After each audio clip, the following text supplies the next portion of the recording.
Saan naman yun mapupunta, Briley? Tayong dalawa lang nandito. Yun ang kailangan nating imbestigahan. At ang una nating gagawin ay hahanapin ang mga suspect. At ang kauna-unahan nating suspect, walang iba, kundi ikaw, Totoy! Ha? Suspect ako, Briley? Paano naman mangyayari yun?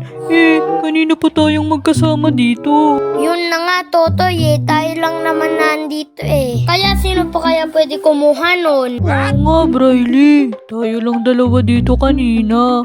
Pero may dumating na isa. Hindi mo lang napansin kasi abala ka sa pag-shoot ng bola. At sigurado ako na siya ang kumuha. Ha?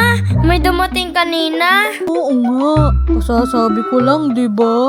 Paulit-ulit, ulit-ulit. Totoo ba sinasabi mo, Totoy? Oo nga. Kailan ba ako nagsinungaling sa'yo? Kanina lang, sabi mo hindi masarap ang ulam namin pero ubos mo naman ang kanin mo. Ibang usapan naman yun, Briley.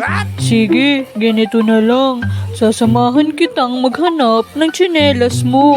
Malay mo, makasalubong natin yung sinasabi kong dumaan dito kanina.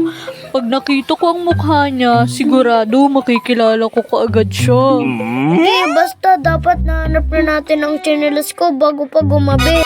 Sino kaya kumuha ng tsinelas ko? Abangan nyo sa part 3.